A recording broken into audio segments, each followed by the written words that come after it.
शेखर ई study में आप सभी का स्वागत है।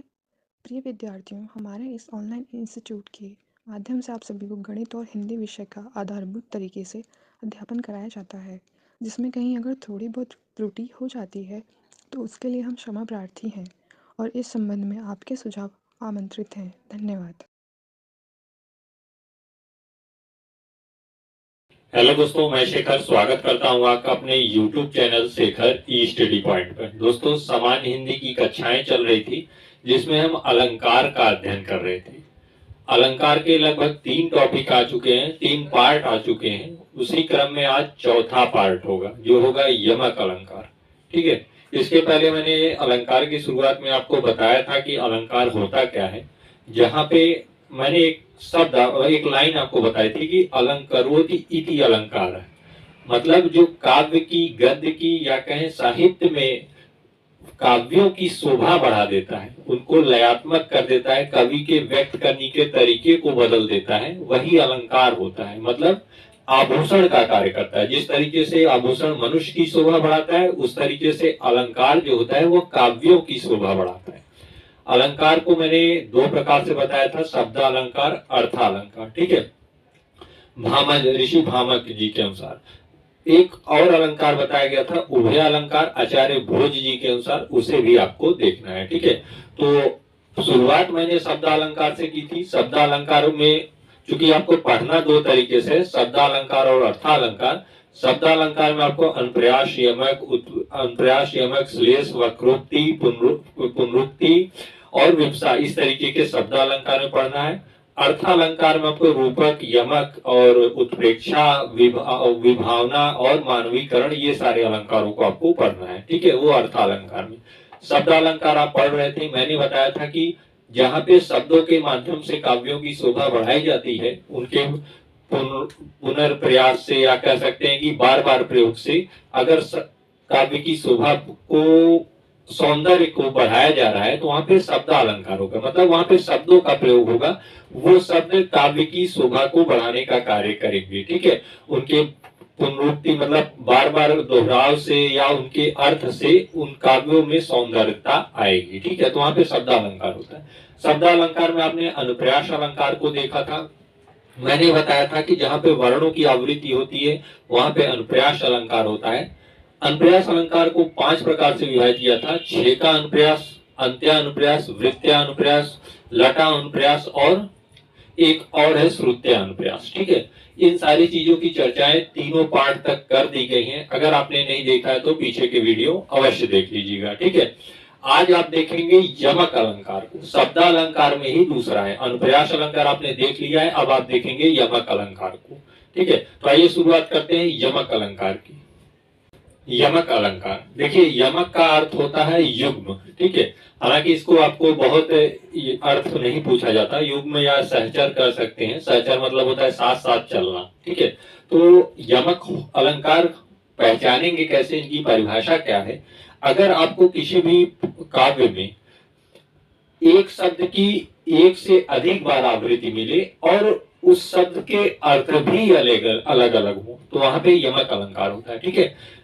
अगर यमक अलंकार में होता क्या है, किसी भी शब्द की बार बार आवृत्ति हो सकती है और उसके अर्थ में भी भिन्नता हो, तो यहाँ पे यमक अलंकार होता है। जस्ट इसके विपरीत जब आप लटा अनुप्रास अलंकार पढ़ रहे थे, वहां भी शब्द की आवृत्ति हो रही थी लेकिन अर्थ में मामूली अंतर था। ठीक है। ये चीजें मैंने आपको पीछे बताई थी जब मैं लटा अनुप्रास अलंकार पढ़ रहा था, आपको बता रहा था, मतलब पढ़ा रहा था, तो मैंने बताया था कि यह यमक का उल्टा है। तो यमक में क्या होता है कि यहाँ भी शब्द की आवृत्ति हो रही है। किसी भी काव्य में आपको अगर यमक अलंकार है तो वहां पे शब्दों की आवृत्ति आपको देखने को मिलेगी, लेकिन उनके अर्थ भी भिन्न भिन्न होंगे। ये भिन्नता है लटा अनुप्रास और यमक अलंकार में। ठीक है। तो आप लिख लीजिएगा, यमक का अर्थ होता है युग्म या कह सकते हैं साचर, मतलब साथ साथ चलना। यमक अलंकार में एक शब्द की 2 या अधिक बार आवृत्ति होती है और उसके अर्थ भी भिन्न भिन्न होते हैं, वहां पे यमक अलंकार होता है। ठीक है। तो यमक अलंकार परिभाषा हो गई। अब इसको उदाहरणों के माध्यम से समझने का प्रयास करिएगा कि यमक अलंकार के उदाहरण हैं, उनको कैसे आप पहचानेंगे कि इसमें यमक अलंकार है। ठीक है। जैसे आपके सामने एक उदाहरण दिया है, तोपर वारो उर्वशी। यहाँ पे राधा कृष्ण की बात की जा रही है। तो पर वारो उर्वशी सुन राधिके सुजान, तू मोहन के उर्वशी वह उर्वशी समान। देखिएगा, तो पर वारो उर्वशी सुन राधिके सुजान, यहाँ पे मोहन अर्थात भगवान श्री कृष्ण कह रहे हैं कि हे राधिके शून्य, तो पर वारु उर्वशी, इस उर्वशी का मतलब होता है स्वर्ग की अप्सरा, ठीक है। तो पर वारु उर्वशी मतलब स्वर्ग की अप्सरा को तो पर वार दो, मतलब तुम्हारे आगे वो तुच्छ है। तू मोहन के उर्वशी, अब देखिए उर मतलब होता है हृदय भी, और वशी मतलब बढ़ना। तू मोहन के उर्वशी मतलब मोहन के हृदय में वशी है, वह उर्वशी समान, वह मतलब जैसे उर्वशी मतलब स्वर्ग की अप्सरा के समान। तो यहाँ पे देखिएगा इस उर्वशी को और इस उर्वशी को, इनमें क्या है, यमक अलंकार है, क्योंकि इस उर्वशी का मतलब होता है स्वर्ग की अप्सरा, और इस उर्वशी का मतलब हो गया कि हृदय में बसी हुई। शब्द एक ही है, सभंग और अभंग के रूप में है, ठीक है। ये आगे आपको बताए जाएंगे, देखिए इनमें थोड़ा क्या है, अंतर है, ये विभाजित है, ये एक साथ है, ठीक है। ये आगे आप समझ जाएंगे जब मैं आपको सभंग यमक अलंकार और अभंग बताऊंगा तब, ठीक। फिलहाल आप यहाँ ध्यान दीजिएगा, कह रहे हैं तो पर वारो उर्वशी मतलब स्वर्ग की अप्सरा, सुन राधिके सुजान, हे राधिके सुन, तुम पर मैं उर्वशी स्वर्ग की अप्सरा को वार दूं। तू मोहन के उर्वशी, तू श्याम अर्थात मोहन के हृदय में बसी है, वह उर्वशी समान जैसे स्वर्ग की अप्सरा हो, ठीक है। तो आपको इस उर्वशी और इस उर्वशी शब्द एक समान है, लेकिन इस उर्वशी का मतलब होता है हृदय में बसना, और इस उर्वशी का यहाँ पे मतलब हुआ स्वर्ग की अप्सरा। तो शब्द की पुनरावृत्ति हुई है, मतलब एक शब्द दो से अधिक बार भी आया है या दो बार भी आया है, लेकिन इनके अर्थ में क्या है, भिन्नता है, इसलिए इसमें क्या है, यमक अलंकार है, ठीक है। दूसरा देखिएगा, माला, ये देखिए माला लिखा है, माला फेरत जुग भया, फेरा न मन का फेर, ये पंक्तियां आपने बहुत पहले भी सुनी होंगी। कर का मन का डारी दे, मन का फेर, ठीक है। तो माला फेरत जुग भया, माला फेरते हुए कई बहुत समय व्यतीत हो गया, लेकिन मन का फेर नहीं फिरा, ठीक है। कर का मन का डारी दे, मन का फेर, ठीक है। यहाँ पे देखिएगा, कर मतलब हाथ होता है, कर का मन का डार दे मतलब हाथ की माला को छोड़ दो, मन का फेर, मन की माला को फेरो, ठीक है। अब देखिएगा, ये भी मन का है, ये भी मन का है, यहाँ पे इस मन का अर्थ हो गया मन की, और ये मन का अर्थ हो गया माला, ठीक है। शब्द एक ही है, अर्थ भिन्न भिन्न हो गया, ठीक है। माला फेरत जुग भया, फिरा न मन का फेर, यहाँ पे भी मन का मतलब क्या है, मन का मतलब आपके हृदय की बात कर रही है कि माला फेरते हुए जुग हो गया, लेकिन मन का फेर नहीं फिरा। फिर कह रहा है कि कर का मन का डाल दो, कर मतलब हाथ होता है, हाथ की माला को छोड़ दो, डाल दो, मन का मन की माला को फेरो। तो यहाँ पे मन का और इस मन का में क्या हो गया, यमक अलंकार हो गया। यहाँ पे मन मतलब हृदय की बात की जा रही है, यहाँ पे मन का मतलब मोतियों की माला की बात की जा रही है। तो इनमें क्या हो गया, यमक अलंकार हो गया, ठीक है। तो यमक अलंकार की परिभाषा भी यही है, जहाँ पे शब्दों की पुनरावृत्ति हो, मतलब बार बार शब्द आए और उनका अर्थ भी भिन्न भिन्न हो, वहां पे यमक अलंकार होता है। लटा अनुप्रास में मैंने बताया था कि शब्दों की पुनरावृत्ति होती है, लेकिन उनके अर्थ में तात्पर्य मार्ग का मतलब की क्षणिक भेद होता है, ठीक है। वहां पे लटा अनुप्रास अलंकार होता है, वह लटा अनुप्रास यमक का उल्टा होता है। ये चीजें आपको पहले के पार्ट में बताई गई है, ठीक है। तो ये हो गया आपका यमक अलंकार। आइए कुछ उदाहरण और देख लेते हैं। देखिए यमक अलंकार का अगला उदाहरण देखिएगा, कह रहा है, देखिए इस पंक्तियों को पढ़िए, जेते तुम तारे तेते नभ में न तारे, हे प्रभु जितनों को आपने तार दिया उतने तो तारे नभ में भी नहीं। जेते तुम तारे तेते नभ में न तारे, इस तारे का मतलब होता है आकाश में जो तारा होता है, और इस तारे का मतलब क्या होता है, मतलब उनको क्या कर दिया, तार दिया मतलब आप कहते हैं ना कि उनकी मुक्ति हो गई।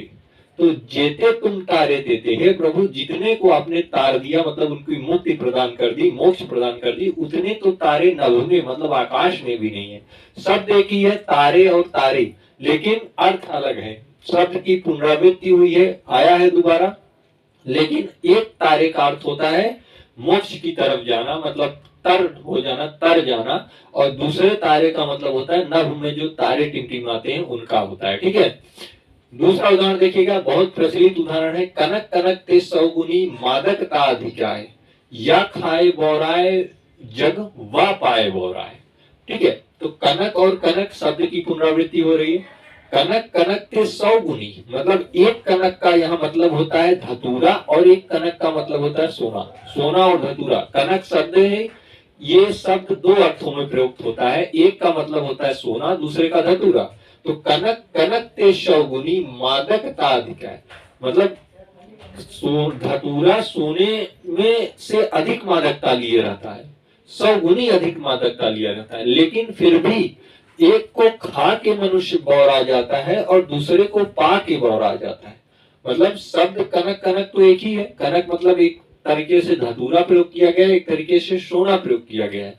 कनक कनक के 100 गुनी मादकता अधिक है, मतलब धतूरे में सोने से अधिक 100 गुनी मादकता होती है, लेकिन फिर भी एक को खाकर मनुष्य बौरा जाता है और एक को पाकर मनुष्य बौरा जाता है। ठीक है, तो यहाँ पे कनक कनक शब्द में क्या है, यमक अलंकार है, क्योंकि शब्द की पुनरावृत्ति हो रही है। एक कनक का मतलब धतूरा, दूसरे कनक का मतलब सोना होता है। ठीक है, आंखों में आंखें डालकर तुमने दिल को चुरा लिया। यहाँ पे आंखों और आंखें ये क्या है, दोनों शब्द एक ही जैसे हैं, लेकिन इनके अर्थ में भिन्नता है। ठीक है, आंखों में आंखें डालकर तुमने दिल को चुरा लिया, ये था यमक अलंकार। यहाँ आपने देखा यमक अलंकार में एक या एक से या दो से अधिक शब्द होते हैं, उनकी पुनरावृत्ति होती है, मतलब वो बार बार आते हैं, लेकिन उनके अर्थ में भिन्नता होती है, तो वहां पे यमक अलंकार होता है। उदाहरणों के माध्यम से मैंने आपको बता भी दिया। यमक अलंकार को दो तरीके से समझिएगा, सभंग यमक अलंकार और अभंग यमक अलंकार। ठीक है, आइए उन्हें भी देख लेते हैं क्या होता है सभंग यमक अलंकार और अभंग यमक अलंकार। देखिएगा, यमक अलंकार को सभंग और अभंग यमक अलंकार से भी आपको देखना पड़ेगा, क्योंकि कहीं कहीं आपको विकल्प में पूछ देता है कि यमक अलंकार में कौन सा है, सभंग यमक है कि अभंग यमक है। तो केवल शब्द को आपको पहचानना है, इसमें कुछ ऐसा नहीं कि इसका कोई एक अलग रूल है। यमक अलंकार मतलब शब्दों की आवृत्ति बार बार हो रही है, वहां पे अर्थों में भिन्नता के साथ, मतलब शब्द तो समान ही है लेकिन उसके अर्थ में भिन्नता है, ये आपको बस अपने दिमाग में सेट करना है। वहां पे यमक अलंकार होगा, जितना मैंने आपको उदाहरण बताया उनसे आप पहचानने का प्रयास करेंगे। ठीक है, वैसे ही आपको एग्जाम में भी पहचानना है यमक अलंकार को। अक्सर यमक अलंकार से प्रश्न पूछे जाते हैं। अगर आपसे पूछ दे कि अभंग यमक अलंकार क्या होता है, ठीक है, मैंने देखिए अभंग अलंकार लिख दिया, ये अभंग यमक अलंकार हो गया। ठीक है, अभंग यमक अलंकार, वो सभंग यमक अलंकार हो गया। ठीक है, ये क्या हो गया, सभंग यमक अलंकार। तो देखिए अभंग नाम से ही स्पष्ट है कि जो भंग ना हो, मतलब जो शब्द ना टूटे, वो क्या होता है, अभंग यमक अलंकार होता है। जहां शब्द ना टूटे वहां पे अभंग यमक अलंकार होगा, और जहां पे शब्द टूट जाए वहां पे सभंग यमक अलंकार हुआ। ठीक है, तो सभंग मतलब क्या हो गया, शब्द टूट गया, भंग हो गया, और अभंग मतलब शब्द भंग नहीं हुआ, नहीं टूटा, वहां पे अभंग अलंकार हुआ। जैसे उदाहरणों के माध्यम से समझने का प्रयास करिएगा। हरि बोल बोल गोपाल बोल, राधा रमण श्याम बोल। अब देखिएगा यहाँ पे ये शब्द दो बार आया, हरि बोल बोल, यहाँ भी आया और यहाँ भी आया, मतलब बार बार आ रही है, लेकिन अर्थों में भिन्नता आपको इन दो शब्दों में देखने को मिल जाएगी। यहाँ कह रहा है कि हरि बोल, मतलब हरि के वचन को बोल, उस हरि के कथन को बोल। हरि बोल बोल मतलब हरि के कथन को बोलने को कहा जा रहा है। इस बोल का मतलब होता है कहना, और इस बोल का मतलब लिया गया है कथन से। ठीक है, हरि बोल बोल मतलब ये शब्द देखिए, ये भी बोल है, ये भी बोल है, ये टूटा हुआ शब्द नहीं है, ये भी ऐसे ही लिखा है बोल, और ये भी ऐसे ही लिखा है बोल। तो हरि बोल, इस बोल का मतलब क्या है, यहाँ पे हरि के कथन से संबंधित है, इस बोल का मतलब है कहना। ठीक है, दोनों शब्द अभंग है, दोनों टूटे हुए नहीं है, लेकिन यहाँ पे जब आप देखेंगे सभंग यमक अलंकार में, उदाहरण देखिएगा, तेरी बरछी ने बर छीने हैं खलन के। ठीक है, तेरी बरछी ने बर छीने हैं, अब देखिए ये बरछी और ये बर छीने। ठीक है, तो यहाँ पे देखिए ये क्या है, बरछी और ये बरछी, लेकिन शब्द यहाँ पे देखिए टूट गया है। ये बरछी संयुक्त रूप से, लेकिन यहाँ पे भिन्न है बरछी ने, इसका मतलब होता है बरछी नामक हथियार, और यहाँ बरछी ने मतलब होता है कि योग्य योद्धा को छीन लिया है इस बरछी नामक हथियार ने। तो तेरी बरछी, अब ये शब्द क्या हो गया, बरछी और बरछी, यहाँ पे देखिए सभंग हो गया, यहाँ शब्द टूट गया, तो यहाँ पे आप कहेंगे इस उदाहरण में सभंग यमक अलंकार है, और इस उदाहरण में अभंग यमक अलंकार है। हालांकि इतना डीपली बहुत नहीं पूछा जाता, लेकिन आप जानते रहिएगा कि यमक अलंकार को अभंग और सभंग में भी आपको पढ़ना होता है। ठीक है, उदाहरण वही रहेंगे, परिभाषाएं वही रहेंगी, केवल और केवल आपको पहचानना होगा कि जो शब्दों में यमक अलंकार हो रहा है वह सभंग है कि अभंग है। अगर सभंग होगा तो इस तरीके से शब्द टूटे हुए मिलेंगे, अभंग होगा तो शब्द टूटेंगे नहीं। ठीक है, बाकी सारी चीजें यमक अलंकार की ही होंगी। ठीक है, तो बर्छी यहाँ पे देखिए संयुक्त रूप से लिखा है, मतलब बर्छी नामक हथियार, और बर्छी ने मतलब यहाँ पे योग्य योद्धा के छिन जाने की बात की जा रही है। शब्द अगर इन तीन वर्णों को मिलाएंगे तो यही शब्द बनेगा, लेकिन यहाँ पे क्या है, सभंग है, टूट गया है, यहाँ पे टूटा हुआ है, तो इसलिए ये पूरी जो पंक्ति है इसमें सभंग यमक अलंकार होगा। ठीक है, ये था आपका यमक अलंकार। मैंने आपको यमक अलंकार की परिभाषा के साथ सारे तथ्यों को बता दिया, उदाहरण भी बताया है, और उसके किस प्रकार को भी जो होते हैं, जो पूछे जाते हैं सभंग और भंग यमक अलंकार, उनकी भी चर्चाएं उदाहरण के साथ कर दी है। तो यमक अलंकार यहाँ पे समाप्त होता है। ठीक है, अब हम आगे के शब्द अलंकार की चर्चा करेंगे अगले पार्ट में। आज के पार्ट में फिलहाल इतना ही।